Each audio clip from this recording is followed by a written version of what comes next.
Okay, it's 10 o'clock, and we should get underway. We're only expecting a small group today. We've got just a few people at the moment. Maybe one or two others will join us later. Welcome, everyone. Great to have you here this morning. And we have here Tom Mycelia in the background, who's our IT person. And Tom is doing all things tech for us, hopefully to ensure that we have a smooth technical session this morning. Moragh is here, Moragh Mackay, who I'll introduce you to shortly, and myself, I'm Jeff Barlow. I'm president of Healesville Community Renewable Energy Incorporated, Healesville Core, and I was recently the executive officer of the Yarra Valley Community Power Hub. I did explain in the introductory session a bit about Healesville Core and the Yarra Valley Community Power Hub, so I won't go into that detail now. Those of you who missed that session, you can, it will be made available fairly shortly for those who missed the first session, and you can check it out on the video. But yeah, this particular course was originated through the work of the Yarra Valley Community Power Hub, which was working on a regional basis to support community energy groups. And we decided, I have an educational background, I'm very passionate about education and how we can change society really by helping to educate people with new ideas. And so I spoke with Mary at Emerald and Miriam at Pakenham, and they were both keen for this course to run, and they got a grant. Each of them got a grant through the Education Department, and the Sustainability Victoria provided funding for Healesville Core and the Yarra Valley Community Power Hub to mount the program. So we're very grateful to Victorian Government and Sustainability Victoria, to Healesville Core, and to Pakenham Emerald Community House and Pakenham Living and Learning, particularly the latter two, for hosting this program. It's been great to work with them. We're hoping that other community houses and living and learning centres throughout Victoria will want to take up the program in the coming months and years. Before going any further, I would like to acknowledge that the Wurundjeri people, who are the traditional custodians of this land, and I'd also like to pay respect to the elders, both past and present, of the Kulin Nation, and extend that respect to other Indigenous Australians present today. Yeah, this particular course is designed to provide you with to provide the participants with an introduction to community energy and what it is and how you can get involved, and the different elements that can make up what a community renewable energy group is. There's a lot of information across the 4 sessions. We've got 4 2-hour sessions, so that's 8 hours in total, which is a lot of time. And then we've got the session in the middle of November, which is a 1-day site visit to Glenn Morris's energy lab up on Mount Toolabawong, and we'd like everybody to participate in that if you're able to. There's a lot of information to take in, so we're not expecting that you will absorb it all during this short course, but what we're hoping is it will provide pointers for you as to the different aspects of community renewable energy, and hopefully inspire and motivate you to get involved with your local community group, or if you haven't got one, perhaps to even think about setting one up for yourself.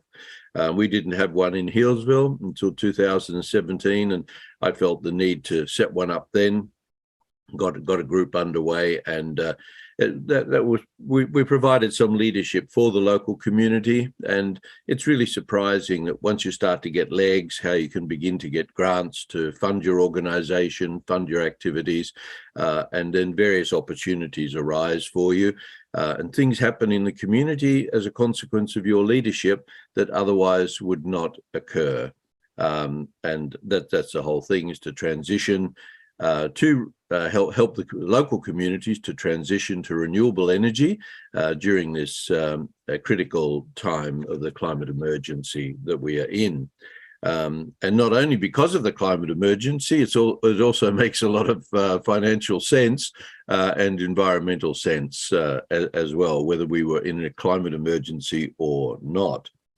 I would like to introduce you to our keynote speaker today, our presenter, Dr. Moragh Mackay.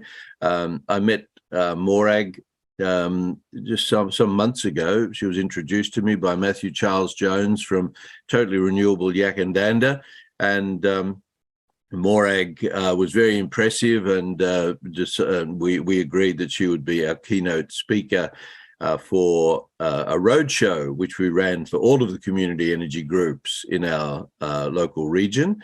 And that was a community energy roadshow where the speakers went around in person and delivered sessions to various groups from up in the Dandenongs, down in Bunyip, the eastern suburbs, up in Hillsville, over Eltham, and so on. So it was quite a widespread, and that was very well received. And now Moragh is here to be one of our presenters on this series of 4 sessions that we're running. Moragh has over 30 years' experience in facilitating co-design in the areas of environmental restoration, regenerative agriculture, climate adaptation, renewable energy, emissions reduction, community-based economic development, strategic planning, and value creation. She is a practitioner researcher in collaborative environmental governance, was a founding director of the Energy Innovation Cooperative in 2009 and chair 2015 to 19. Moragh has most recently held positions of senior policy advisor at the Federation of Victorian Traditional Owners Corporations, new energy projects manager, and team lead of Gippsland's smart specialisation team with the Latrobe Valley Authority. And she's now the managing director of Mycelia Renewables Limited, a social enterprise dedicated to facilitating co-design of circular economy initiatives. Moragh knows quite a lot about community renewable energy, and she will introduce you to her work today. Moragh, great welcome, and I'll hand the session over to you now, and I'll switch off my camera and my microphone. Thank you very much, Jeff. Hi, everyone. I'm thinking what it would be really nice, since we're such a small group, it'd be great to just hear a little bit about each of you that have come along today, so I can really try and nuance my presentation to make sure that I'm hitting where your interests lie. And if you don't have specific interests, that's fine. But if there are particular areas that you really want to unpack in a bit more detail, I think we're going to have time to be able to do that. So let's make the most of our time together, and just start off by maybe sharing where you're from, if you're in a group already or not, or if you're just very early stages exploring community energy, or if you're at a point where you're really trying to get some reliable information about some specific elements of that. Is that okay with everyone? Are you comfortable to do that? Yeah. I got a nod from Robin, so I'm going to ask you to start. Okay. So my interest in renewable energy has sort of been building up over the years, and it's been mainly around the place I live in. At the moment, we've moved from being a mixture of gas and electricity in our environment to being an all-electric environment within the house. We've also bought an electric vehicle to try and make use of that in a way that's sustainable within the environment, as opposed to having internal combustion engines.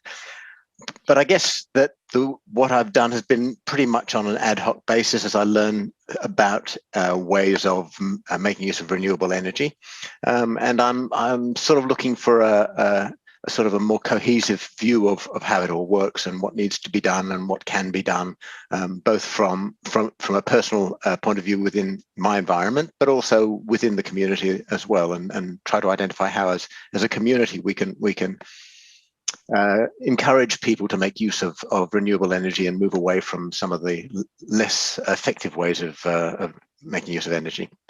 Fantastic. That's almost a pitch perfect description of what drives a lot of community energy groups. So yeah, thanks for that, Robin. Thanks for sharing. Grant, or is it Fionnuala? Is that how I say your name? You can call me Finn. Finn, okay, no worries. Might as well go then. So I am a member of Yarra Valley Permaculture Group, amongst other groups, and part of the Healesville Core, but I haven't been able to engage with them at all yet. I've been studying and just finished on Thursday my master's degree, and it's consumed me for the past several months, so I'm glad to be over that. So I have an interest in permaculture, and I've been trying to gradually move my property off grid. So in a similar way, engaging in solar energy and wood energy. We just collect wood from people's gardens that have dropped trees. Where I live, we've had a lot of fallen trees, so we've actually managed to survive on that quite well. So we use that for heating and cooking.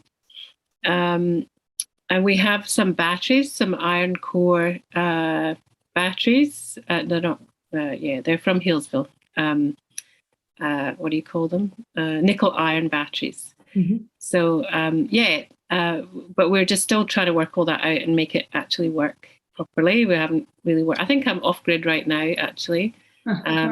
So it's, and then expanding that into developing more knowledge, being part of the community. Just trying to, I guess, understand a bit more about how that could evolve. That's great. It's impressive that you've got energy still after just handing in your master's. So congratulations on handing it in and still standing with a smile on your face. Well, I'm enrolling in another course. I can't help myself. Oh, good. Thirst for knowledge is a very healthy attribute. Yeah. Thank you. Thanks for sharing that. And I like that you referred to developing more knowledge, because it's great in community energy groups if people can pick up particular parts of because community energy is so broad, which is what we're going to be talking about, and works incredibly well if people can sort of specialize in a particular area and sort of lead that area, if you like, or be part of a smaller group that can lead that. That's lovely. Thank you. Thank you. Grant, what about yourself?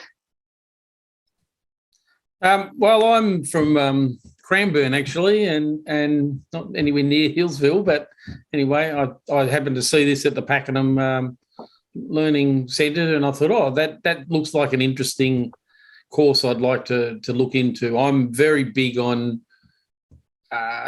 renewable energy. My house is solar with batteries. Unfortunately, not off the grid yet. Have very low power bills, but I'd like to eventually go off the grid, but that depends on whether my wife lets me.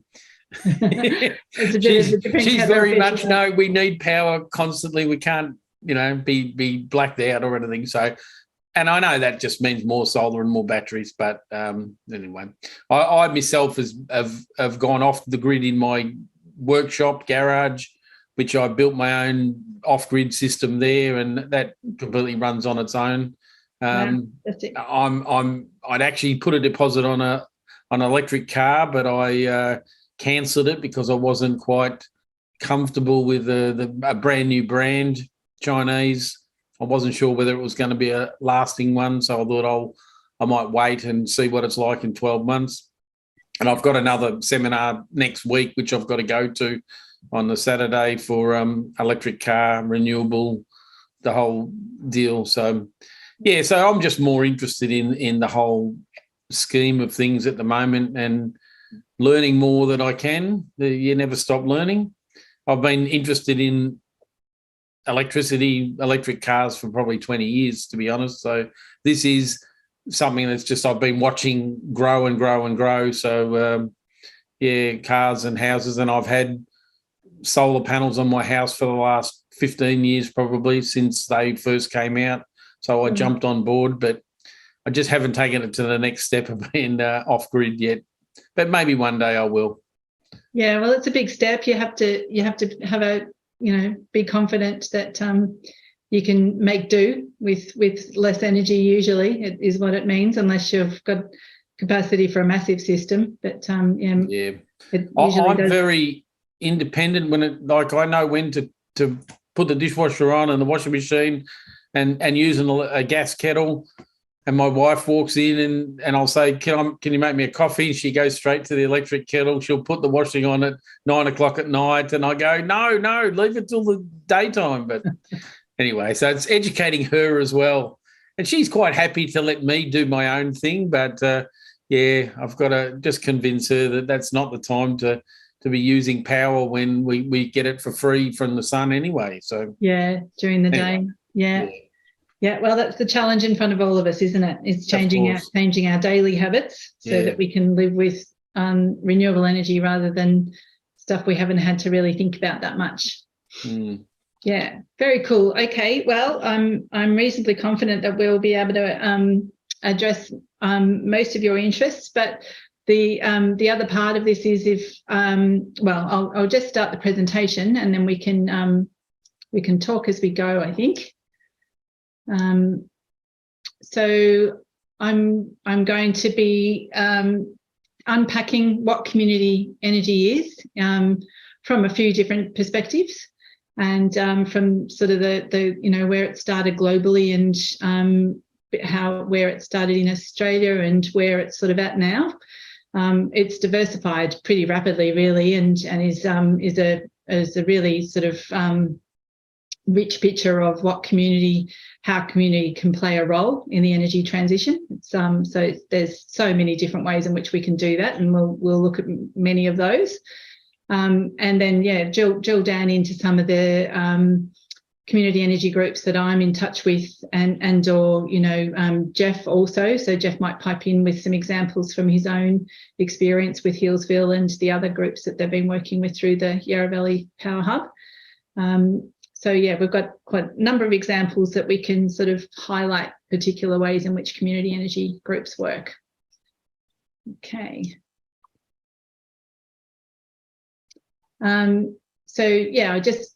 Just recapping, I'll give you that context as well of not only like what spawned community energy as a response, but what part in the energy transition, I guess, we can definitely play a role and or should carve out a niche for community participation because of energy equity, benefits flowing back to community, and not allowing a transition from what we now have as an energy, not so much a monopoly, but we have an energy system that's most definitely dominated by large players. And in the United States, what they're seeing is that model is simply, as they transition to renewable energy, that same model is being transferred alongside. So the multiple benefits that can flow to community and not being well captured in the US. And we want to absolutely make sure that that's not happening here. And as I mentioned, we'll look at some models and initiatives. And I think we most definitely should ask questions as we go. Being a small group, let's make the most of the opportunity to really drill down into things that spark an interest in you or you would like to know more about. So please feel free just to speak up, unmute yourself and just say, got a question, or what about, or, however, just go for it, and we'll manage it as we go. Okay, so just by way of context, the centralised electricity system that we're transitioning away from at the moment, that's the picture there on the left, epitomised by the coal-fired and gas-powered stations down in the Latrobe Valley, and sending electricity along very long wires right across the state of Victoria. Currently we're also connected to Tasmania, South Australia and New South Wales, ultimately Queensland also, but directly we're directly wired into those other states. So that's a reasonably recent phenomenon, but it's seeing energy pushed very long distances along massive lengths of electricity cabling.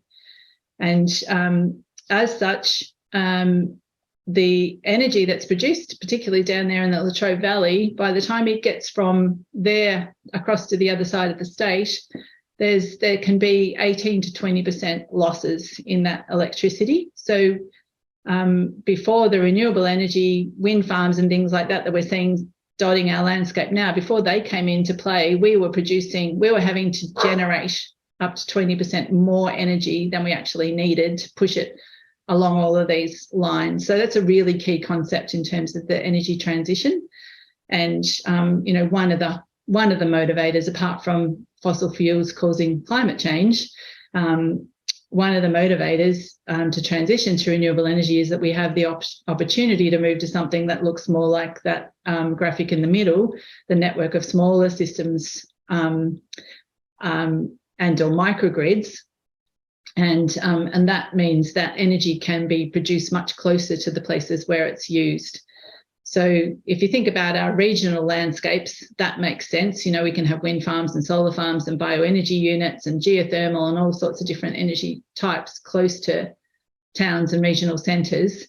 Obviously, for Melbourne, it's a bit more of a challenge. So Melbourne and its suburbs still need to be connected out into the energy system, albeit rooftop solar is playing a significant role in the energy generation type.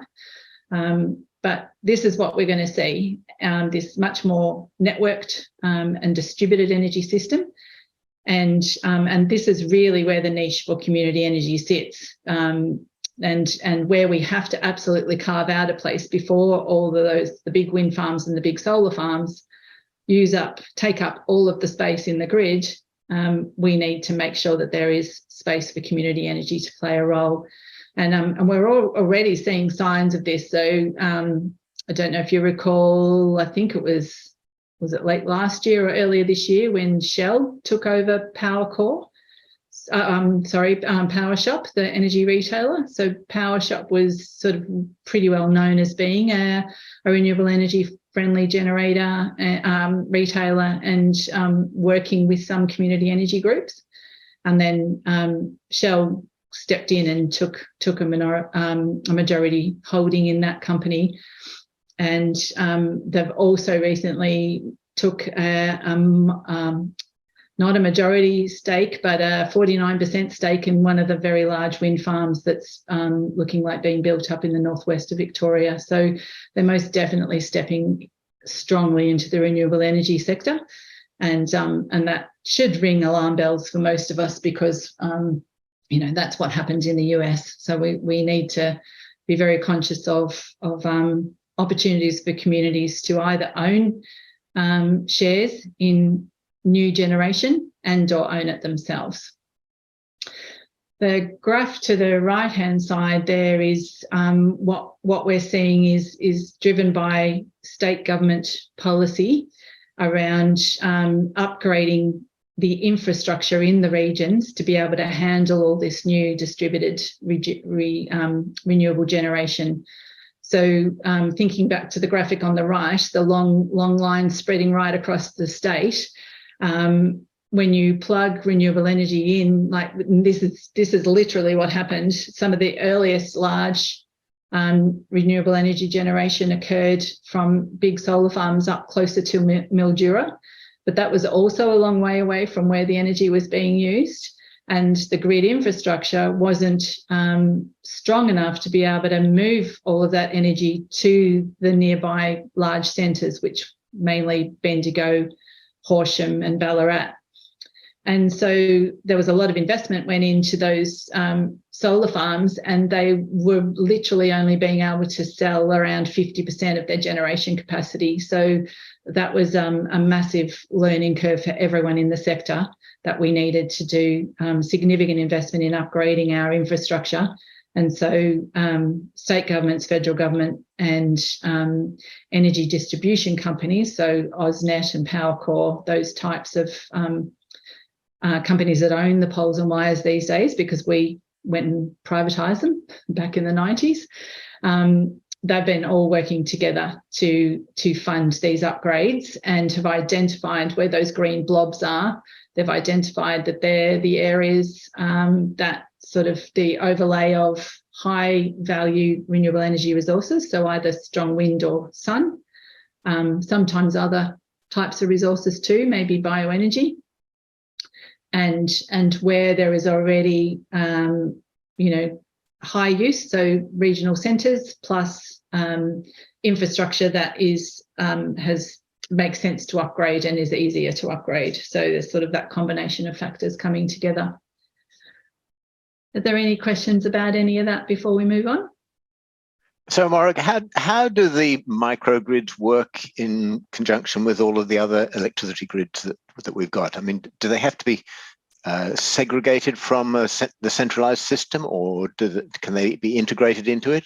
They can most definitely be integrated. You can have microgrids that can be just like a standalone system. So what Grant was explaining before about how he wants to get to the point where he can be off-grid, and I think Finn also said that they're virtually off-grid most of the time. So microgrids can be the same. So we don't have loads of examples of functioning microgrids in Australia at the moment because our regulatory environment is a bit challenging to be able to do that. But in essence, a microgrid is a subunit of the larger grid that at the point of a transformer or substation can be, there can be a switch flicked, and that whole section of mini grid, if you like, can be run independently as long as it's got a generation unit there. So solar, battery, wind, enough to generate the energy needs for everyone that's on that part of the grid.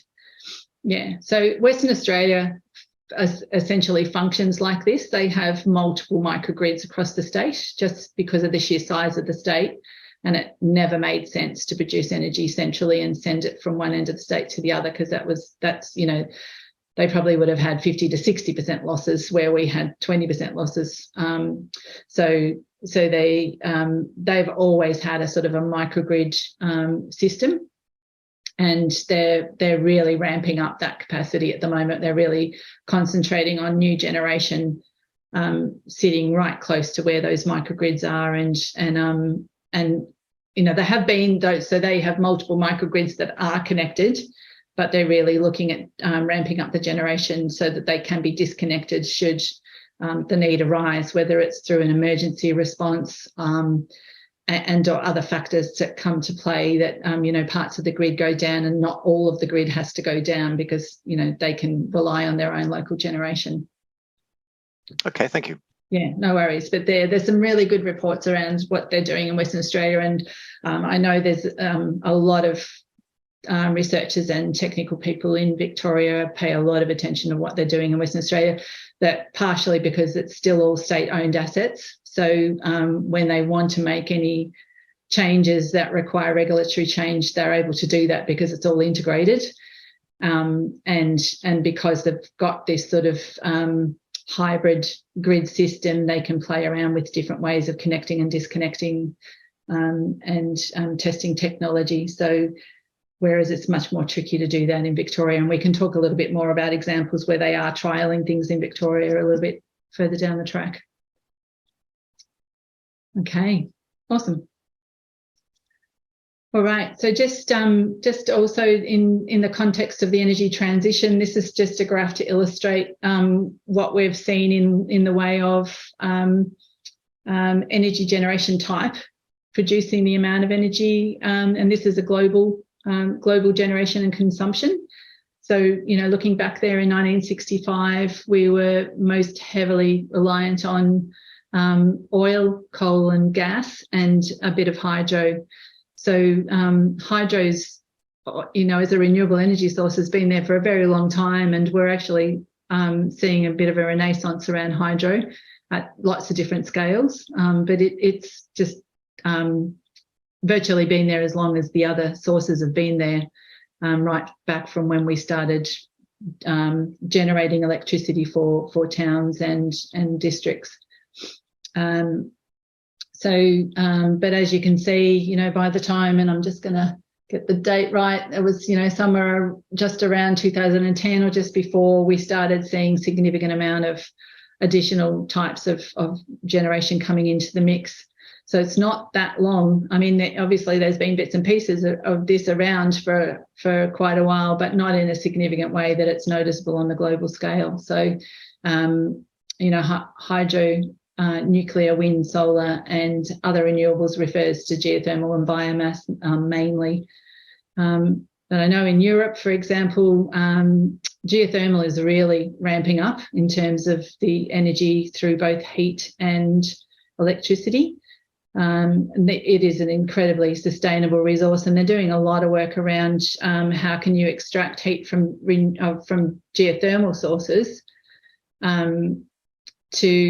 and that, you know, for a heat source, it's, you know, water temperatures below ground of around, on average, 30 to 70 degrees. And you can, once upon a time, they actually used the water, but now they just inject a pipe with water in it, go into the heat layer and come out. So it just gets heated by the heat layer and then comes up, and we're using that for heating swimming pools and space heating in buildings. And then that layer's, you know, often only 300 to 500 metres below the surface of the ground. At much deeper levels, you know, several kilometres, 3 to 7 kilometres below, is super high temperature water that can, through the same heat exchange process, bring hot enough water up to the surface to be able to drive small turbines. So just steam-driven turbines like we've got in our coal-fired power stations, just using preheated water as opposed to using coal to heat the water to drive the turbine. And there's a lot of that technology happening, really ramping up in Europe and parts of North America, and we're starting to see it in Queensland and will be starting to emerge in Gippsland as well, which is very exciting. And obviously we know, you know, there's wind and solar popping up all over the place, and a wee bit worrying is this revamped interest in small-scale nuclear. So there is a fair bit of chatter around that at the moment. I think there's the nuclear lobby. There is a group of nationals, I think they're mostly nationals, politicians in the federal government called the Friends of Nuclear. And yeah, they're trying to raise the bar on you know, and encourage the federal government to invest in these small nuclear plants. But as far as I know, the analysis, the business case is still saying it's still at small scale. It's not economic. So yeah, any questions on this one? Nope, all good. Okay, this is just another way of really presenting the same sort of scenario of this transition, and this brings in the whole area of not just energy generation, but the types of byproducts and sustainable materials that are also emerging in this energy transition. So from 2004 to around 2014, it was really, the investment was really heavily dominated by investment into solar and wind. And then energy storage started to, well, it was there in small amounts, but has really picked up since 2018. Electrified transport, interestingly enough, has really been picking up since then as well. And electrified heat, so heat pumps, those types of things. Nuclear is there again. And then hydrogen pops up there around 2019, and then the sustainable materials. So what we're talking about there is through, for example, the bioenergy process, there are byproducts that come out of the bioenergy process, which can be hydrogen, can be they can be things like wood vinegar. I'm not sure if anyone's heard of wood vinegar. That's touted as a substitute for all sorts of things. It can increase the germination of seeds. So it's got agricultural use as well as germination of native plant seeds for regeneration purposes. It can also, in concentrated amounts, be used as a herbicide alternative to glyphosate, and is apparently safe. Doesn't have the same impacts as glyphosate, so there might be like a quasi-organic alternative. Not completely. I think not enough research has been done on the longer term impacts of using wood vinegar as a herbicide, but that's research that's definitely underway. There is graphene. I'm not sure if anyone's heard of graphene or biochar. I'm sure, Finn, you've heard of biochar in the permaculture area. Biochar sort of came to light as a technique that was used by First Nations people in the Amazon basin to help restore areas of rainforest that they had cultivated, and they would use the biochar to stimulate the regeneration process as they moved on to different areas. So it's essentially a dense form of carbon, and biochar can be converted to graphene, and graphene is being used in battery technology and new types of capacitors and all sorts of different technologies that we're seeing used in the renewable energy area. So that's the sort of circular economy aspect of this, is the sustainable materials sometimes have been sort of, they've been there as byproducts, if you like, but they're increasingly becoming understood as important materials to support the renewable energy transition. And or the regenerative, the circular economy concept that we restore our landscapes and don't extract more than we need. So living within economic bounds, or some sort of boundary that we don't stretch as we have. I think you probably all heard of that that concept, that where the rate at which we're consuming Earth's resources actually requires 4 planets of the calibre of Earth to sustain our rate of consumption at the moment. So somehow we've got to rein that in and get it under control. And the circular economy is proposed as one of those sort of concepts of how we might do that. Okay, any questions about any of that before we move on? All good? Okay. So just before we get to the talking more specifically about community energy, I just wanted to just give the sort of these key concepts of scale. So and this is makes perfect sense, but I just wanted to put it up front. So large scale being the wind turbine farms that you would have anywhere between sort of 40 and 80 wind turbines, we're talking, is large scale. Solar, or in terms of size of farm, we're talking anything from sort of 40 megawatts to 250 megawatts is what we're starting to see in the large wind farms popping up. And hydro, we're talking the scale of Snowy River, and Snowy 2.0 is large scale.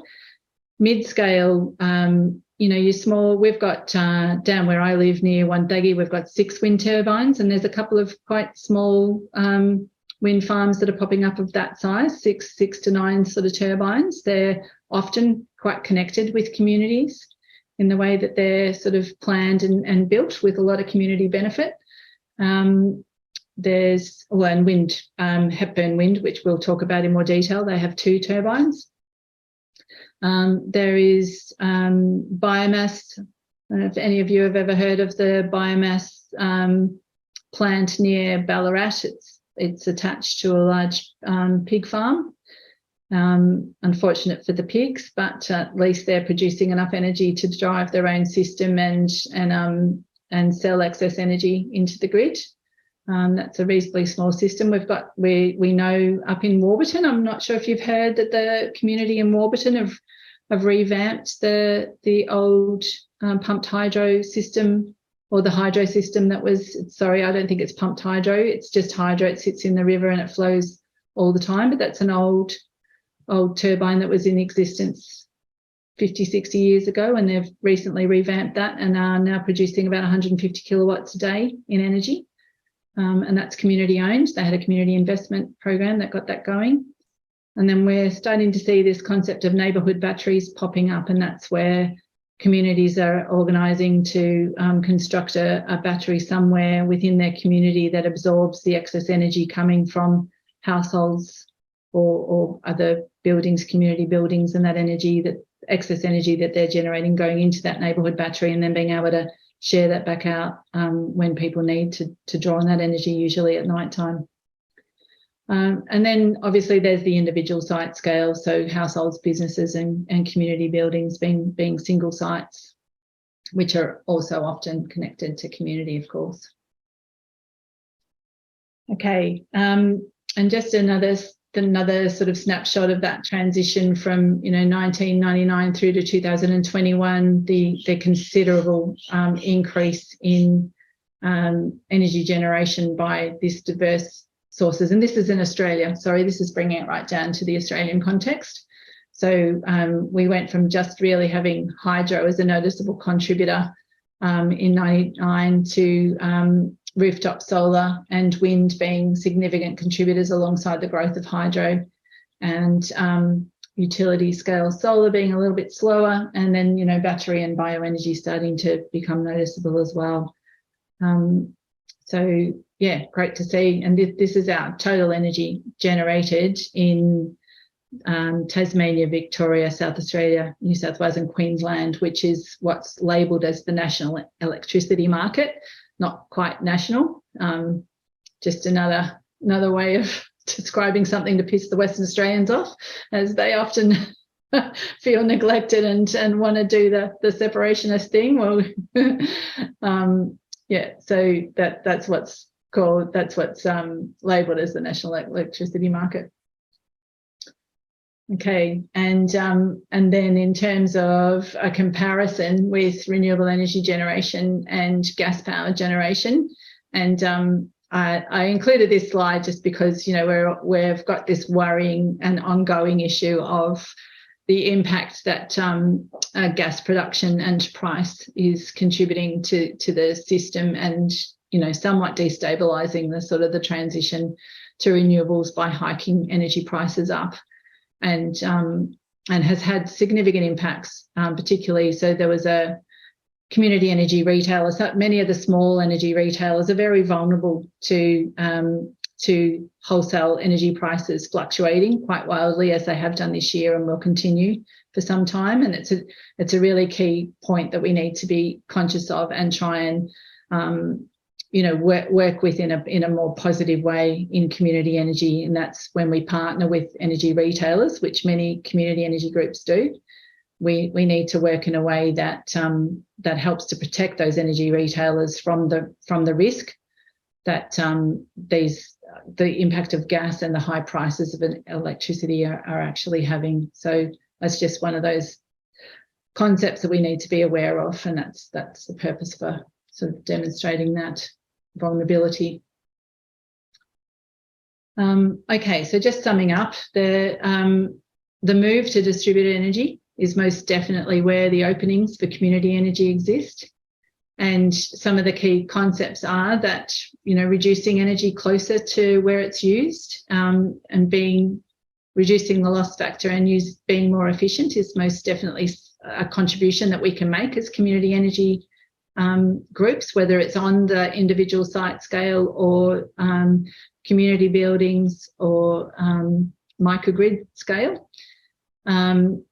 We need to most definitely increase the uptake of batteries, so we need to address that. We need to continually find ways to purchase and provide subsidies or work with communities to increase the uptake of batteries so that we can get that stability into our system. Because the multiple sources of solar in particular going into the grid at any one time can cause wild fluctuations in the grid electricity, because our original design was for energy just to flow from one direction from Latrobe Valley out, and now we've got energy coming in at thousands of different points going every which way, and so there are significant issues with fluctuations in energy modulation, and so batteries is most definitely the answer to trying to mitigate that impact, and we can do a lot about that in the community energy area. diversifying energy generation types, and there are additional things we can do there, particularly around bioenergy at community scale. And as Grant described in his household, using energy differently as more of our houses and systems are electrified, we need to think carefully about when we're using that electricity to maximise using it when it's most abundant. So midday, obviously, for solar, or when it's windy for wind. And but the more diversification we get, obviously, and the more battery storage we get, the less critical that becomes, but still is a factor. And then with all of this distributed resources and these multiple entry points for community, that's where we ought to be seeing both economic but also social and environmental value coming back to community. And this is, you know, part of the argument that, and particularly what Jeff said at the very beginning, was not only does the energy transition, is it needed to address the climate crisis, but it should also be an economic boon for all of us and our societies, essentially. And we know that those big companies do not necessarily have our interests at heart. So we absolutely need that community advocacy and local leadership to ensure that some of these benefits do flow back to us and our communities. Okay, how are we going for time? Very good. We will take a short break to, you know, a loo break or a tea break or what have you, around 11 o'clock. Thanks for we'll get to that break, and then we'll so just summing up on sort of the big picture stuff, and then we'll drill down into the more specifics once we get there. Okay, so the origins of community energy. There are many origin stories, as you would imagine. It wasn't just one idea that popped up in one place. It was most definitely a response that came from similar needs in many places. So the one that I, apart from this one, the other one that I do really like, and one that actually triggered my original interest back in 2006 when I first started getting involved in community energy, was the group of farmers in Norway that were told, so that I think there was 6 or 7 farms on the end of a long electricity line in Norway that were told by the local energy distribution company that they were no longer going to be serviced by the company because it wasn't economically viable for them to maintain that line. So they were basically told them in advance, you're going to be cut off and you'll have to run your own energy system. You can have the poles and wires, it's all yours. And so those farmers basically developed their own small wind farm. They created a cooperative. They developed a wind farm, and in the end, they've been pushing their excess energy back into the grid and selling it to their neighbours. So not only did they create benefits for themselves, they also generated benefit for neighbouring towns and other farms. So that was happening a lot back in the 90s, when we were seeing a lot of privatisation of assets, otherwise state-owned assets across the globe. So similar stories in Germany, North America, small cooperatives and ownership of parts of the grid started popping up. This particular example, the Zamso Island one, is a very popular one around the world. It's possibly a more sort of good news story, if you like, and that's possibly part of its appeal. But this was an island community that worked hand in hand with the national government to see how they could, what was needed to transition a whole community to renewable energy. And so they worked on this together. And essentially now, so over, I think it's probably about the course of around 20 years now, they've worked together to fully electrify the entire community and other types of renewable energy resources. So just trying to remember, the ferry from the island to the mainland also runs on, I think it might be renewable diesel, but I might have that wrong, but it is a renewable energy source of some description. So in effect, the island is now producing more energy than they consume on the island, and are able to export energy to the mainland, and technology and lessons learned from how community can actually play a major role in the transition. So it's a beautiful case study to have a look at. There's a lot of information on the web about this one, and really gorgeous stories and videos with interviews from people on the island. So if you want to be inspired, this is definitely an inspirational story. And a lot of people from around the globe have been learning from this example. And as I say, you know, the social and economic benefits, apart from the environmental benefits that can be generated, is all part of this story, and how governments and communities can work together to achieve that.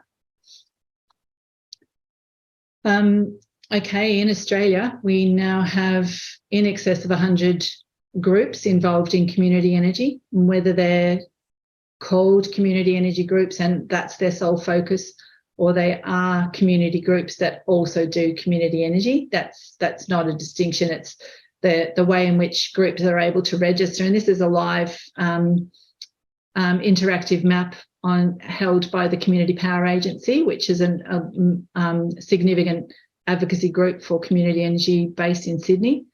And they, so the qualification is that you have a community energy project that is owned, operated by, or benefit directly to flowing to community from renewable energy projects. So there are, and this, I think this map is a bit more than 12 months old now, and since I downloaded it, so it's, you know, no doubt in excess of 120 groups by now, because there is a massive increase happening at the moment, as you're all part of the sort of the interest and the growing connection for people with groups that are doing this work.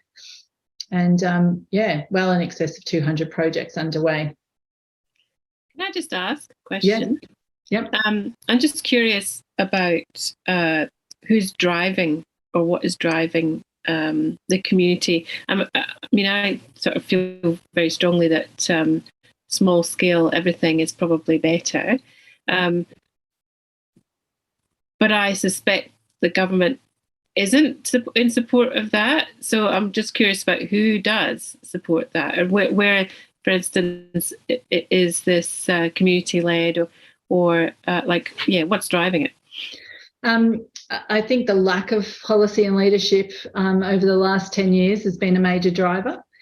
And so organisations like the Community Power Agency, we have another national group called, so the Community Power Agency is a small business, essentially. It's a cooperative, but it's a small business of people who work to promote community energy actively. So they write guides, they support community energy groups to establish themselves, they do research and lots of advocacy work.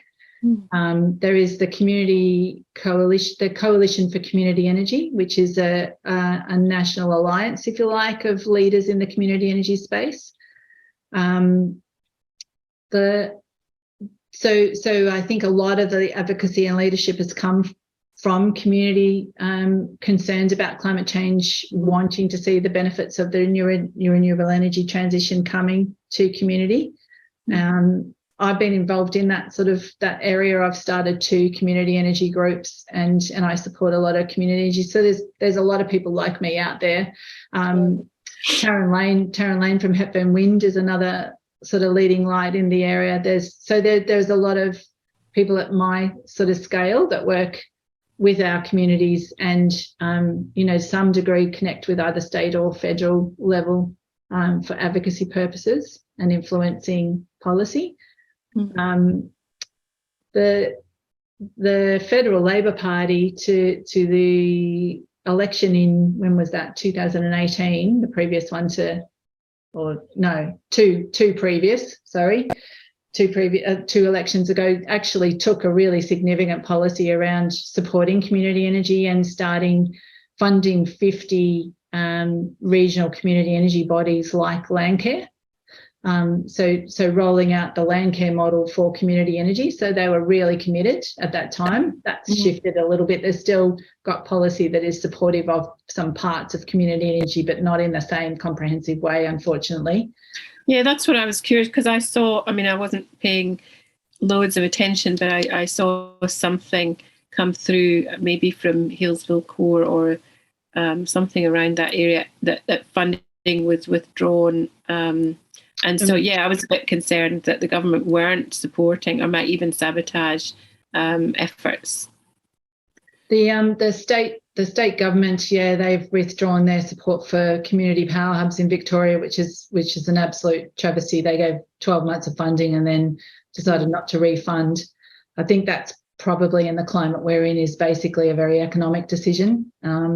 So, you know, unfortunately, they've not been visionary and seen the economic benefits that can flow from supporting community energy, which is very short-sighted, but pretty cold-hearted economic decision, I'm imagining, and also possibly relying on the federal policy to pick up some of the gaps. But we're yet to see what the federal government's going to fund in the way of community energy, unfortunately.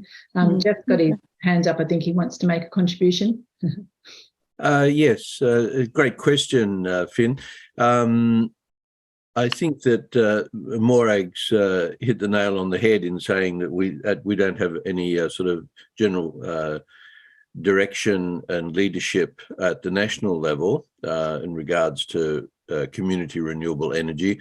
But for different community energy groups, it's possible to apply for council grants, state government grants, and federal government grants, where money is available for you to engage in your projects, despite the fact that at a policy level, there's not a lot of support. Yeah, it is true that the funding for the hubs was withdrawn, and we were hopeful it would continue. But as Moragh has said, there are economic reasons behind that. Although I think it's poor economic policy, because the community energy groups actually enable the transition to renewable energy more quickly and more efficiently. I think they're a good financial investment. But there's actually a really critical piece of research, and Finn, given your interest in research, this might be a paper you'd like to look at, but it was produced back in 2016 and was a piece that did underpin the advocacy that Community Power Agency gave to the Federal Labor Party and led to that policy that I mentioned before that they took to the election of funding community energy groups. But that research found that for every $1 invested by government into community energy, it multiplied to $17 of co-investment by you know, whether it was the community group themselves or the individuals that they worked with. So by promoting all the different things that community energy groups do, bulk buys, community installations, even just awareness raising around how to choose what solar panels and batteries to buy, increase the uptake of renewable energy. So $1 to 17 is a significant investment. And yeah, our current government's short-sightedness around that is a big shame. I can put the name of that report in the chat later, or I'll grab it during the break. So I've got the reference here. I'll hunt it down and put it in the chat for you if you like. Okay, we're almost at break time. I think that's a good time, because this is where we start to drill down into the detail of community energy groups, how they operate, and the things that they do on the ground. So would you like to take a short cup of tea break, and we'll be back just after 10 o'clock? Great, thank you. Okay, awesome. Thanks, everyone. How are you going, Grant? Is it striking a chord with you, what we're talking about? Yes. I was always considering virtual power plant options that I've been reading about, but I thought, I don't access enough energy to be part of it. But maybe that's not the way of looking at it, because I'm sharing with other people. So maybe I'd benefit from joining a community grid. And yeah, we've got virtual power plants as a particular area, so we can unpack that a little bit then, if you like. Yeah. Look, I didn't really understand how it quite worked. I see how the community network will all share power between each other, and I think that's a good idea. But like I said, I only just get enough to look after myself, and I think my last month's electricity was $12 bar the connection fee, which is the killer. And I think I'm providing my own electricity. Why am I paying them a connection fee? But yeah, understand. It's got to be there for like days. We've had some terrible no solar days. So that's when the battery goes flat, and then you've got to rely on the grid. So yeah. That's anyway. what you pay the connection fee for those days. Unfortunately, you're probably in that sort of that shoulder spot where it's almost worth it, but you just got to think about how you use energy differently to make it work, I suppose. Yeah. Like I said, if I could convince my wife to use the washing machine and the dryer, and I've got a heat pump dryer, I've got all the high-tech gear, but I said use it during the day when there's free power. But yeah, we might have a $5 electricity bill at the end of the month, but that's what it is. What it is. You could get some timers. I've considered that, but she said, I don't care, I'll do it when it's override me. the timer. Right. Okay. Yeah. and I said, well, I'll just put more batteries and more solar on, and then I won't have to worry. But they don't last forever, of course. No, you got to turn them over too at some stage. Yeah. Unfortunately, I've been following batteries for a long time, and I know that they don't last forever, but I put them in this time, and I thought in 10 years or 8 years when their cycle life's supposed to be finished, there'll be new technology, it'll be cheaper, and I'll just upgrade it then when it happens. It's not something that you think about, set and forget. So yeah, that's right. We need active participation even in our households for renewable energy, don't we? Let alone if we want to be part of community energy initiatives. Yeah. It requires more effort than just drawing off the grid as we have done in the past without too much thought. And one of my pet hates is, we're paying out all this money to the grid. Now, I'm not so much now, but petrol companies and electricity companies are making such a lot of billions of dollars, and we're, why? Let's do it a different way. Let's line our own pockets. But that's what my next move is. Yeah. My next move is to buy an electric car, which I'll talk to Robin about later. But I've been wanting one, and I drive 200 or 300 Ks a day, so I'm concerned that I might run out of battery and not make it. But anyway, we'll see. Unless I buy something that I can't afford, like a Tesla. So just saying that, Robin, what sort of vehicle have you got? I've got a Hyundai Kona.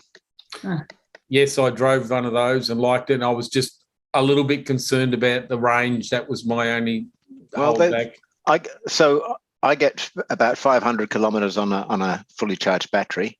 Oh, that's good. Oh, you've got the earlier ones. Yeah, could be 2-year-old. Yeah. I looked at the latest model, and they were only telling me, 380 to 400 Ks is all you get out of those. Oh, okay. That's strange. So I think that when I bought it, it said I'd get 400 and something kilometres, and I get over 500, and I haven't had any significant problems with finding a place to charge up if I need to go. So if I'm going somewhere and I need to charge on the way or on the way back. Maybe I'll have a second look at it. Yeah, I know someone who has one, and I know several people who I've seen at different shows and things like that, and they talk about that particular car as a definite good one for the longer range and being a bit more affordable. One of the main things that put me off was I said, yes, okay, I'm ready to buy one. And I said, what's the wait? Oh, 12 months wait. Yeah. And I just said, oh, forget it. I wanted to drive one today. And they said, no, there's a waiting period. So I said, I'll just go and buy one from somewhere else or another car, which I'd looked at. I'd put a deposit on a new BYD, a Chinese brand, but I'm still not 100% sold on them. They've only just hit Australia, and I'll see how the reliability is before I lash out 50,000 on a new car. Yeah. Okay. Let's get back into the prezzo. So this is just starting off with what the types of business structures and models are that a lot of the community energy groups sort of governance mechanisms, if you like, are using. So there is incorporated associations and trading or non-trading cooperatives. There are informal and formal alliances of multiple groups, and then there's social enterprise businesses, whether they're public or privately listed, that have charitable or social purposes as part of their constitution. So as by way of an example, Totally Renewable Yakandanda is an incorporated association. Hepburn Wind is a trading cooperative. That means that they distribute dividends to members. And then Energy Innovation Co-op, which is one of the ones I helped start, is a non-trading cooperative. So they have a member base, but they don't distribute dividends from any earnings. They can convert to a trading cooperative at some point in time if they want to be able to take on investment and then distribute the benefits, the financial benefits, as Hepburn Wind do. But they're a non-trading cooperative at the moment. Totally Renewable Phillip Island, which was one of the other ones that I helped start, that's one of the informal alliances. And as you can see, there's all of the groups around the top of the arc there. They're all groups that already have their own formal structures of some sort. So many of those are public entities like Western Port Water Nature Parks and Bass Coast Shire. There are incorporated associations in there, and there are private businesses in there. So they form this alliance, and then they work together to in the working groups areas of interest at the bottom there.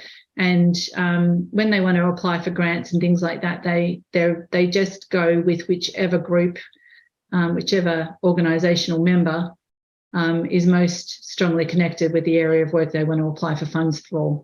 So if it's regenerative ag, they go with the Landcare group. If it's renewable energy, they go with the energy co-op. And if it's some sort of social research, they might go through the council. So that's a really awesome example of a collaborative governance and informal alliance.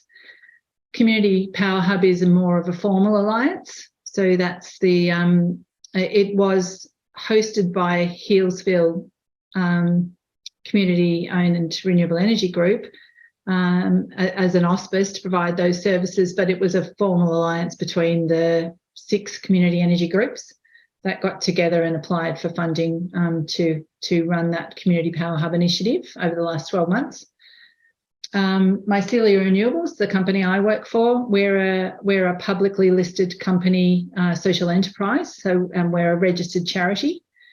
So we're a profit for purpose, if you like, as opposed to not-for-profit's a bit misleading, because often not-for-profits do make profits, they just put profits into charitable purposes, that's all. So we call it profit for purpose.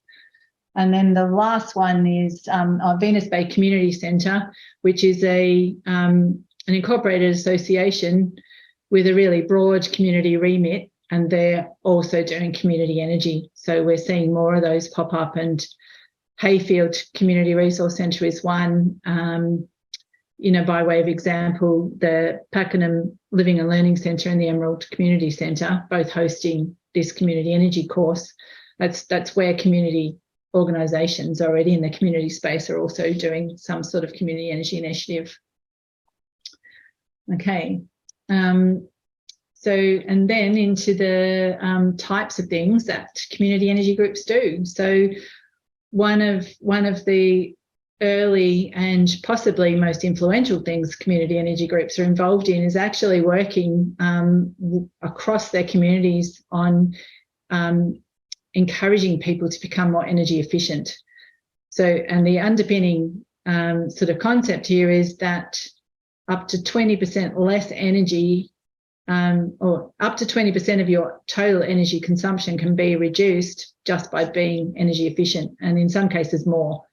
But the rough rule of thumb is that you can either save 20% on your electricity bill or reduce your consumption by around 20% by doing things like draft proofing, better insulation, double glazing if you can afford it, and other types of initiatives. So the Yarra Valley Community Power Hub and Hillsville Core and other member groups of the Power Hub members of their groups have done the training and are able to go now as a registered practitioner, provide this free service into homes where they talk through with homeowners and sometimes business owners, as in the Bawbaw sustainability example, and give this advice using standard tools around how do you measure energy efficiency and what are the types of things that people can do. And often a small report is written to guide people's choices about how they might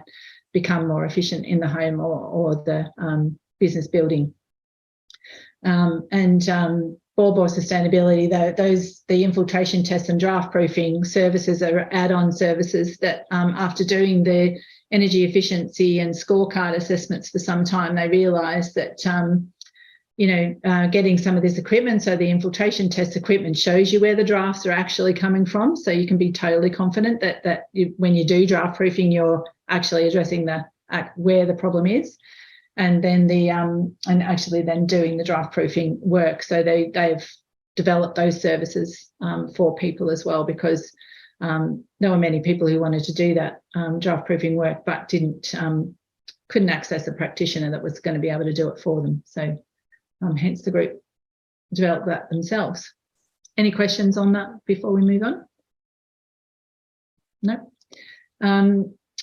Then we've got the bulk buyers model. So a lot of community energy groups for a long time have been doing this bulk buy, bulk purchasing, and that it can work in lots of different ways. Originally, it was something like you would get 50 households register their interest in wanting to put solar and or batteries on, and then the community energy group would take those pledges and approach an installation company or a supply company and say, we've got this many people who are ready to go. What price can you give us on the solar panels, or what price can you give us on the batteries? And that could sometimes, community energy groups went and bought the actual equipment, stored it, and then worked with an installation company to install it, which was, as you can imagine, was fairly logistically complicated and often calling on skills that community members may not have had. So a big ask. That slowly transitioned more into working with an installation partner, who then you would also ask for, pledges of people wanting to go, and then you go to that installation partner and say, yep, we've got 20 people ready to go. What price can you give us? Through to now, where the model is very much some of the bigger installation companies can just offer upfront deals, knowing that these community energy groups are going to muster interest and keep going with that so that gives them a steady flow of customers, and they realise that that's worthwhile giving a good price. So, and in addition to, in the early days, just it being around solar PV and batteries, it's now branched into solar hot water, heat pumps, reverse cycle air conditioning, and electric vehicles. So there's basically a bulk buy now for all aspects of renewable energy in the home or office workplace, and many different companies involved in doing that, and the categories there around the arrows are really the sort of the components of which you need to be sort of mindful of, or how to run a successful bulk buy. Having those sort of partners in place, high quality technical advice, and the benefit flowing to not only to the individuals but the supply and installation companies that you're drawing from. Any questions there before we move on? Okay. this is probably the behind the meter sort of concept, and power purchase agreements or equipment lease scenarios, probably one of the most popular things that community energy groups are doing at the moment. So this is where, so by way of example, the Energy Innovation Co-op that I helped start, we were successful with a grant from the state government, and we installed 92 kilowatts of solar panels and 42 kilowatt hours of battery storage at the state coal mine in Wonthaggi, and that's a Parks Victoria site. And that system is what's called behind the meter. So all of the energy generated from that solar panel and batteries goes straight into the use on site, doesn't go into the grid first. It gets used on site, hence the behind the meter terminology. And then there is excess exported, and that gets credited to the account, as it does when any of you with solar panels on your buildings exports, and you get feed-in tariff credits. So the money from the energy used on site is given from Parks Victoria to the Energy Co-op. So it's an income earning opportunity for community energy groups. It's for the energy consumed on site. Parks Victoria are paying about half of what they used to pay for that energy, so it cuts their electricity bill. So it's the reason why it's popular. It's really an all-round win scenario for the on-site user, the community group that owns the panels and or batteries. And the more on-site use, the less draw there is on the grid. So it's a really wonderful example of how community groups can be actively involved, benefit from, and contribute to the renewable energy transition. And there's some really wonderful examples about, so Pingala is a community group like the Energy Co-op in Sydney, and Repower Shoalhaven is down near Nowra on the south coast of New South Wales. They've now got multiple ones of these behind the meter projects and are earning considerable income for their community energy activities. So it really is, once you get, you've got to get, some sort of grant or significant donation to get you started. But once you get started and you've got an income coming in, you can then take on more and more projects. And Bank Australia, for example, are providing really low interest loans to community energy groups to be able to do this sort of work, because they're seeing the benefits of this. So the Gippsland Community Power Hub and Gippsland Climate Change Network are doing a number of these projects now. Energy Innovation Co-op is doing more. So you'll see and hear, probably now you know about this model. If you hadn't heard of it before, you'll probably hear and see a lot more of these popping up. Any questions around that one? Nope, all good.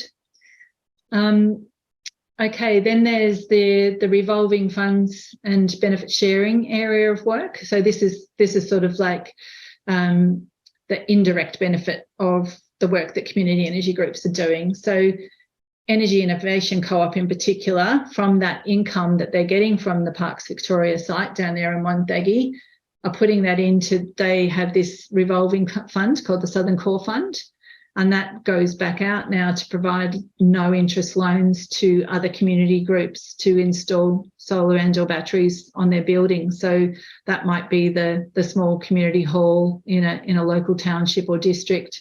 It might be the footy club. It might be the local kindergarten. So they've done about 10 or 15 projects now where they've provided no interest loans and sometimes also help secure a grant to supplement the cost. And then the no interest loans are paid back at a rate that ensures that some money is staying in the community group. So not only are their electricity bills cut, they're earning a little bit of or they've got more money in their pocket, and they're paying the loan back at a rate that is aligned with that. So not all their energy savings go into paying back the loan, is what I'm trying to say. So they're financially in front, as well as being able to pay the loan back at a rate that's acceptable to the co-op. So that's the sort of one of the fundamental principles of how that works. Carina is a national version of that, and there are many versions popping up now. Hillsville Core has got a version of this, of a revolving fund. They've got 3 installations now that they're using to draw an income from, and then looking for being able to support more sites in the same way. But there are many examples of this. Sometimes more councils are also now, local government is getting into the game of revolving funds and no interest loans. So yeah, it's a great model as well. And then there's the sort of the concept of benefit sharing, which for Victoria, in our renewable energy very large scale projects where the state government is providing some sort of investment. So I'm not sure if you've heard about the Victorian Renewable Energy Target reverse auction process. It's a bit of a weird one, but they've got this sort of reverse auction concept where they want specific renewable energy in specific areas. So they commission people to submit proposals of how they would do that and at what price. And then the state government can look at the multiple criteria of how much energy is generated, at what price, what other benefits, where is it located, as in like how complementary is it to the existing grid infrastructure, or how will it support grid infrastructure upgrades. So then the state government have obviously got skin in the game for those particular proposals, and they can be much more prescriptive about what they expect from those developers. And a community benefit sharing fund is one of the things that they say you have to have in your proposal. So that's where they sort of started to arise. Other developers don't have to have, like if you're not part of the reverse auction process or you just want to build a wind farm, you don't have to have a community benefit sharing fund, and a lot of them haven't. And particularly in the southwest of Victoria, where lots of wind farms have popped up very rapidly, and there's a lot of unhappy community members because all of a sudden they've got wind turbines across their entire landscape, and the only people benefiting are the landowners that have turbines on their properties. So more and more, because of that anxiety and the backlash and the hold up in the planning process, because then communities just go, well, we're going to object because you're not giving us any benefit, and we're going to go through VCAT or whatever process to try and stop this from happening because we're not happy. You can't just come in and plonk turbines everywhere and give us no benefit. So more and more developers are building community benefit sharing funds into their proposals just as a sort of standard process. But there are some that still neglect it and get held up in the process. There was a big wind farm proposed down near Yarram, off Wilson's Prom, and that got treated in that way because they gave no real regard to the community down there, and that got held up and rejected through VCAT or the planning process. So it hasn't gone ahead, and community were triumphant in making a stance, which is great. So Hepburn Wind, which is now Hepburn Energy, they've just recently changed their name. They have their own impact fund. So as a local small community-owned cooperative, they've got an impact fund. So they understand the benefit of that. And then Sapphire Wind Farm is a next level again. They released a community investment process whereby they so normally investment in large-scale renewables would happen in the share market and or investing directly into private companies, and there was never really a good process for local community people to be able to invest in these large-scale developments that were coming near to their communities. So Sapphire worked with the Australian Capital Territory, ACT, and the Community Power Agency, and developed up this opportunity for local people close to the farm, which is up near on the New England Highlands near Glen Innes, and local people in Glen Innes Township and nearby properties were given first share offering to invest in a portion of that wind farm, and not surprisingly, the share offer was exhausted very quickly and closed very quickly because people were very excited about the opportunity to be able to get direct economic dividends from that development. And hopefully we'll see more and more of that. It's sort of set the benchmark and the process for how to do that. And hopefully we'll see more and more. Okay, in terms of small to mid-scale generation owned by community, these are two very different models. So Hepburn Wind, now Hepburn Energy, they have these two turbines. They were one of the first. Denmark Wind Farm in Western Australia was really the first to arise, but this is the trading cooperative up near Dalesford. They have Gale and Gusto are the names of the two turbines. And they now have 500 kilowatts of solar as well, and they're about to install battery storage as well. So hence their changed name to Hepburn Energy. And I think each of these turbines is a megawatt. So they were, as they were early, the smaller turbines, but also I think, wanting to have turbines that weren't too overwhelming for the community to ensure the reaction wasn't too bad. Mind you, they did go through some lengthy processes to try and ensure the community was part of the journey with them and that they did it in a good way, an ethical way. So yeah, that's one model of community ownership, and there are more and more of these popping up with 5 megawatt size solar farms are owned by community. This one over here, Renewable Newstead, is a different one again. This community have done a lot of work around what the members of their community wanted and how they wanted to function. And that what they've landed on is that they got the size of the system, 5 megawatts of solar thereabouts, and some complementary battery storage to be able to meet the energy needs of the town and the immediate landholders. But they decided that they didn't want the responsibility of ownership and management of the technology. So they're working in partnership with an installation company and a retail company, and have negotiated a fixed price for electricity. So that's the dividend of all of their research, their investment locally, and the confidence that the vast majority of landholders, households and businesses in that area will sign up to buy energy from this facility. So the people paying for it and installing it in the end are confident that they'll be able to sell the energy they produce. So there's this a different relationship, but same sort of win-win scenario where there's local generation, there's a better price than you would get off the market, and basically it's through a long-term offtake agreement. So the community are pledging to and will obviously stay customers as long as that price stays that good price. So it's in everyone's interest to make it work.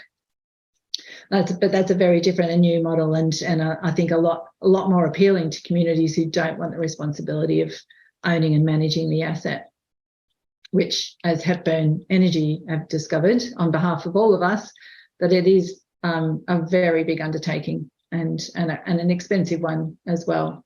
But they've managed to see it through and be successful, and have, taught many other community energy groups how to do that.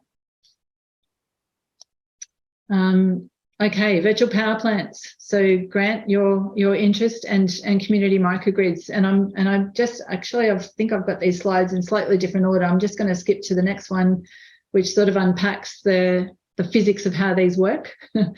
So in a microgrid situation, you are physically connected through the energy grid to everyone else on that part of the grid. So whether that's just one small grid, like in outback New South Wales, White Cliffs community is on a section of the grid, and I think that they're looking at being able to be a standalone microgrid. There are many examples, as I mentioned, in Western Australia, but you can also have a microgrid, say, in a street in Chum Creek, which is Healesville Core, has been working on this scenario. A street of houses is in a section of the grid that can be isolated from the rest of the grid. They're experiencing significant blackouts and brownouts and challenges. So there's been some research to look at how can that street of houses operate as a standalone section of the grid, but be connected when there's not problems, but disconnect when there are. So, but the difference then is that you are physically connected and sharing electricity with the other people that you're physically connected with. A virtual power plant, on the other hand, even though this illustration is a little bit misleading, you can be in a virtual power plant with people who are in Mildura, Ballarat, Wangaratta, wherever, because the way in which a virtual power plant works is that you're putting your excess energy into the grid, and through your retail company, your excess energy is accounted for through your billing system. And they range in levels of complexity, if you like. It can be as uncomplicated as that I just explained. So grant your excess energy could go into the grid, and other people who are members of that virtual power plant can be using that energy, and so their consumption is credited against your generation and your bill. They can be as complicated as controlling systems on your battery. So the owners of the virtual power plant can have an agreement with you that says, we want to access a portion of your energy stored in your batteries when we need to, and that might be a fixed agreement. It might be between 6 and 8 p.m. at night. We want to access, and you tell them, okay, well, you can have 30% of my capacity. So I don't want you to draw down my battery from less than the 40% mark.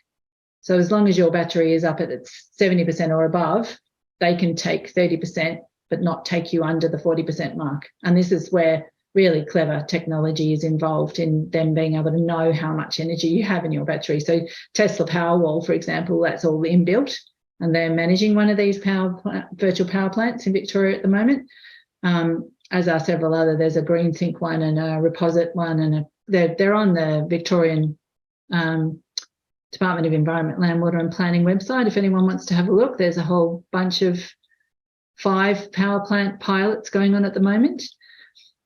I will point out that none of them are community driven. So there are no direct benefits flowing to any particular community other than the household members that are part of those virtual power plants. So you as an individual can benefit and know that you're supplying renewable energy into the system in a more efficient way, and you're getting a feed-in tariff or some of them are offering free installation of batteries and solar as well as part of the virtual power plant offer, which you pay back over time through your bill. So there are varying degrees and ways in which these virtual power plants work, through to just basic energy sharing and accounting, right through to controlling mechanisms that say when and how energy is taken from your system and shared across the virtual power plant. And the only other slight variation on that theme is the solar garden model, which there's a solar garden that's just popped up in a small town called Grong just out from Wagga Wagga in New South Wales. And so there's a community-owned solar farm being established there, and individuals from across New South Wales, individual households in particular from across New South Wales that couldn't put solar on their own buildings. So either they're rental accommodation, they're in apartments, or shading and what have you on their building meant that it just wasn't worthwhile. And they've been able to buy individual solar panels in that solar garden, and then their bill is credited for how much each solar panel that they own generates. So that's another beautiful sort of variation on that sort of theme of collectivised energy use across the system. So just flipping back very quickly, Totally Renewable Yakandanda have both a virtual power plant and a microgrid operating. where they've got some streets that are physically connected through microgrids, and then they've got a virtual power plant across the whole town. They work with Indigo Power, which is one of the community energy retailers. One of the projects I'm involved in at the moment, Venus Bay feasibility study, they're looking at both virtual power plant and microgrid options and doing the same sort of thing as Renewable Yakandandra, having small clusters of buildings on the grid that can be isolated. So particularly in emergencies, they're a very vulnerable community to fire and flood and storms. The grid goes down very regularly. So they've just done an exercise with us to identify which buildings that they would want to see independently powered. If they can't have a whole town microgrid, what's the next step down, which buildings? So they've identified a suite of buildings that they want to see independently powered and be able to take them off the grid if the whole grid goes down. Hayfield is doing a similar very extensive study on a whole town microgrid. And I mentioned the Haystacks one.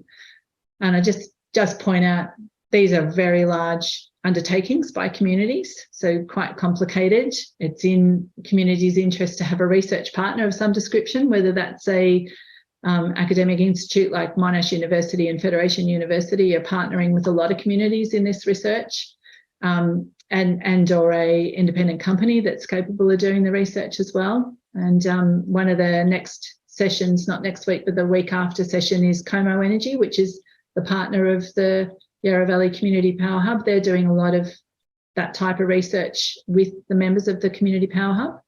And a small solar farm at Bunyip is one of the case studies. They obviously require significant investment in, first of all, the feasibility in the design component, and then in the construction and operation. There's obviously longer timelines, and then communities got to find the capital to build them. So large undertakings, but there is a lot of drive once again because of a lot of the power outage challenges that small communities are experiencing. So in terms of initiative and leadership, that's where that's coming from as well. That sort of the concern around, as we electrify everything, but climate change impacts like fire, flood and storm events are impacting the grid. How do we actually then make sure that we're not making ourselves more vulnerable by electrifying everything?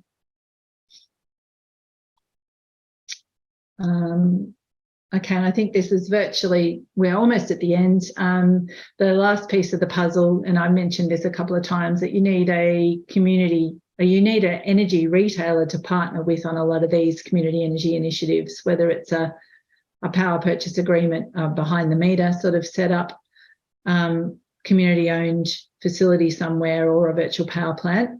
And there are Indigo Power and Cooperative Power Australia are two community-owned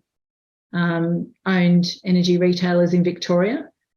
They work with what's called a white labelling entity that sits behind them called Energy Local. So they do all of the billing and the energy buying and selling component of the transactions, but essentially Indigo and CoPower are what you call the front office, the interaction with community, and they earn a percentage of the money out of the energy sales, and both of those are putting that money, so they're a profit for purpose sort of concept, putting a lot of that money back into community awareness, into bulk buys, into virtual power plant and microgrid research, and those sorts of things. So they're two awesome opportunities to work with.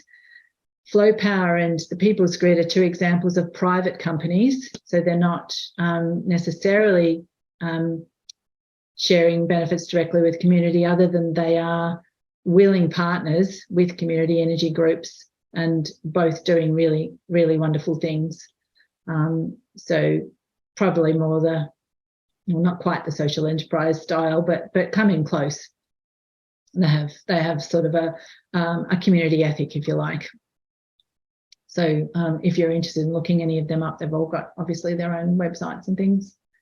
Any of you could join Indigo Power or Community Power as a retail customer now, and they both have virtual power plant plans where there would be community dividends coming from those, as opposed to the virtual power plants that are privately run and profit driven for private purpose. These are profit driven for public purpose. So they might be something to have a look at if you're contemplating how you could do better things through your retail arrangements. And this is just, looking back in some of your earlier sort of query around what's driving the community energy sector. So as I mentioned, Community Power Agency have been absolutely instrumental in leading a lot of research. I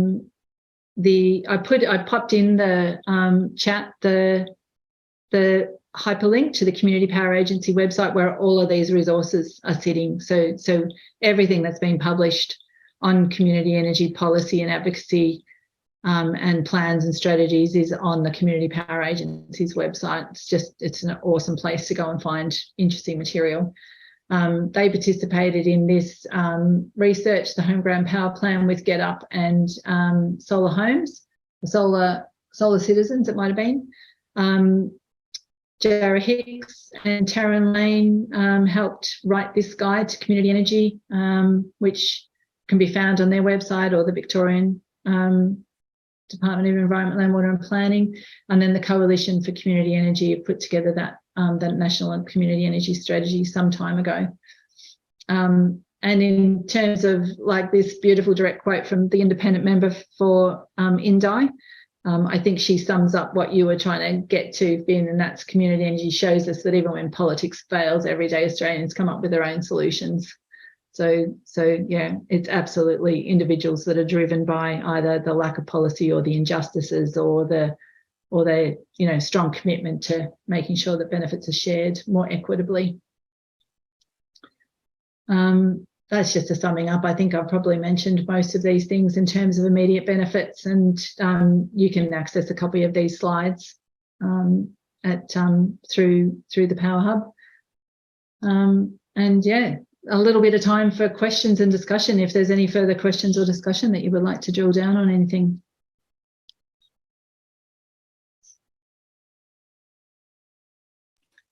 What sort of costs I know it would be difficult because it's case by case, I'm sure, but just roughly what sort of costs are involved in, say, some of the community setups that are already around? So by way of example, the energy system that the Energy Innovation Co-op installed at Parks Victoria, is that the sort of like the community owned one? Yeah. The system that they installed, and this is 5 years ago now, so it will most definitely be cheaper, but for that 90 kilowatts of solar panels and 92 kilowatts of solar panels and 42 kilowatt hours of battery, it just the raw cost of those materials was around $175,000. Okay. They earn around $20,000 a year out of that system, and the system is expected to be viable for at least 15 years. Obviously, there was a few additional costs in terms of the project manager that we paid to run that project. Sometimes community energy groups are lucky enough to have volunteers with the time and the capacity to manage those types of projects, but sometimes you're not, and we employed a part-time project officer to do that for us.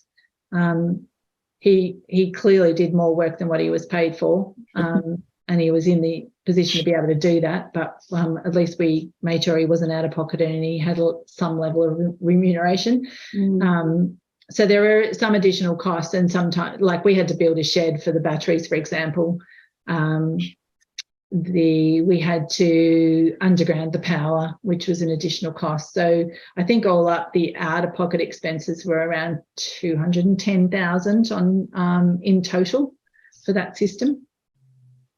But obviously, because we got a grant for it, we were always going to be in front. Okay. So it's got everything, like the profitability of these projects has got everything to do with where you get your capital investment from in the first place. Okay. Yeah. You can set projects up for very low sums. For example, we got $90,000 from our local Member of Parliament, Tony Smith, when he was a Member of Parliament. And that enabled us to put systems up on 3 not-for-profits in Healesville. So they ranged from $20,000 to $50,000 each. And you don't need large sums of money in order to be able to do that. No, I put a note in the chat that Sustainability Victoria now has a $1 million revolving fund with interest-free loans for community energy projects. So that's available as well. It has to be paid back, I think, within 5 years, which is a bit tight, but that's available. Yeah, and yeah, likewise with the so and Jeff, can I just clarify? So those 3 installations you did at Healesville, are those community facilities paying you any money back? They're paying into a revolving fund. Yeah. 2 of them are loan based, so that the money is interest free, but it's paid back at a given amount each month. And the other one is a power purchase agreement because they couldn't actually have a loan on their books for financial reasons. But that's also going back into the fund. Mm. So and as Jeff said, so they can be anything from around $30,000 through to $100,000 for single site installations for kindergartens and halls. And I think the key to identifying a good site is that they have reasonably high daytime energy use, so that it matches with the solar production, as Grant's been illustrating through his various anecdotes about home life. But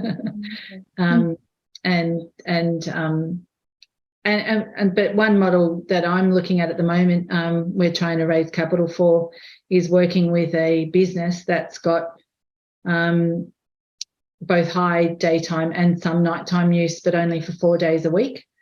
And then they've got 3 days a week of not needing the energy. So we're looking at installing an oversized system with battery storage on that site.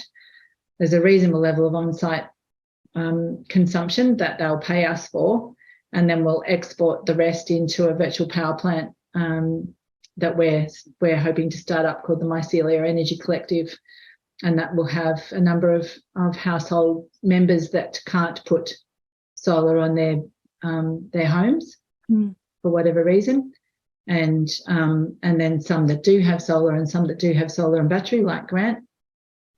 And there'll be this collectivized understanding of members within that group sharing energy, sharing their excess energy to provide equitable access to renewable energy for people who can't otherwise access it.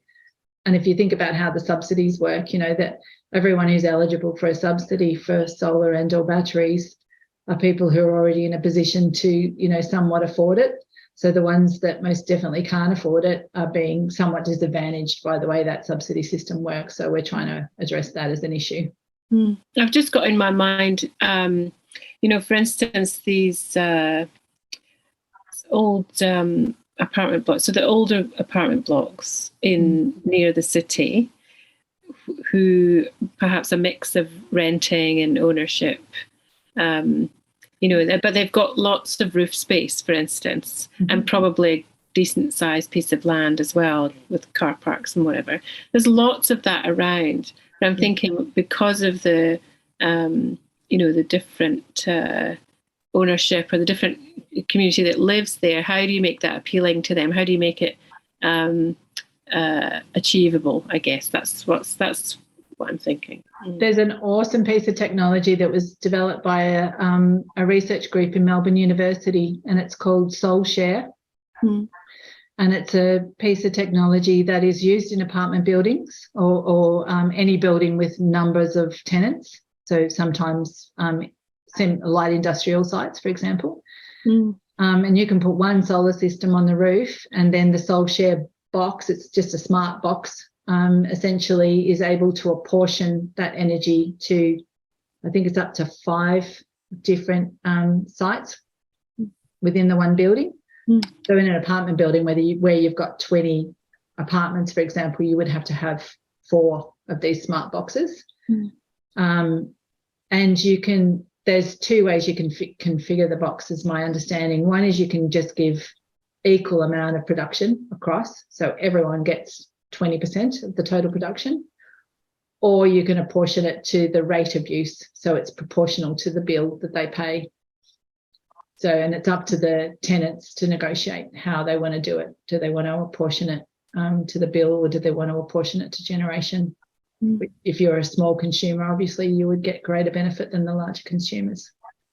Interesting. Moragh, we have just about reached the end of our time, so we're going to have to bring the session to a close.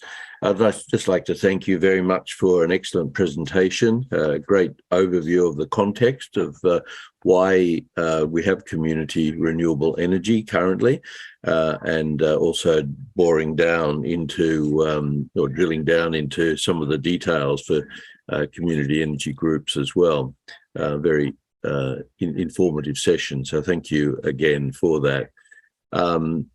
I would like again to thank Emerald Community House and Pakenham Living and Learning for hosting the program for us, and just mention that our next teacher is Lucinda Flynn. Lucinda is a home energy efficiency scorecard assessor, and she will be teaching you all about how to make households more efficient. And on top of that, I think she's also got available for people who are interested, you could go into a draw to get a free professional home energy assessment done. So that will be a part of the program, and she will manage that and manage the drawing of it and tell you all about it. Thank you all very much for attending today, and I hope you'll join us again on Saturday next week, and for the session with Lucinda. And if you can't, there will be again a video made of the session, and you'll be able to check out what Lucinda has to say. Did you all receive from either Mary or Miriam the links to Lucinda's study pack? I know it went out to the Emerald people, but I wasn't sure if it went out to the people from this Pakenham group. Nobody? I don't think I haven't seen anything like that. Okay, I'll follow that up with Miriam. She has provided a link to her shared drive with a range of resources on that you can check into, and some work that you can do on your own home as well, with information that you can bring to the session for discussion purposes if you'd like to do that. So it'd be well worth doing. Well, thank you all again very much for attending. It's been great to be here with you. Thank you, Moragh, for a wonderful presentation. And I look forward to meeting you all again on Saturday next week. Moragh, the exception being Moragh this time. I was just going to say, if anyone wants to follow up on anything or talk through anything more, because we did run out of any sort of free time at the end just to raise any sort of issues. Jeff's got my contact details, so please, get in, or actually I can just quickly pop them into the chat if anyone is interested. How about I just do that quickly? Sure. And while you're doing that, I did put in the chat for Grant that if you're interested in an electric vehicle, the Good Car Company is a company to get in touch with. They've got a website. They import second-hand Japanese cars that are near new, which you can get at good prices. And they also have new vehicles now as well. Yes, I've already bookmarked it, so I'll look at it after this. Thank you. Terrific. Yeah, they've just received a, I think, something, was it $10 million that they've received, which from a benefactor to make their service more available to the broader Australian community. So they're looking at ramping up, really ramping up the number of cars they're going to be bringing into the company. They're a social enterprise as well. There's a number of companies popping up now doing this, importing secondhand EVs, but I think the Good Car Company is the only social enterprise. Good. Right. So Moragh's details are there, moragh.mackay@mycelia.org.au. Thank you very much, Moragh, and goodbye, everybody. Thank you both. Thank you. Thank you. Bye-bye.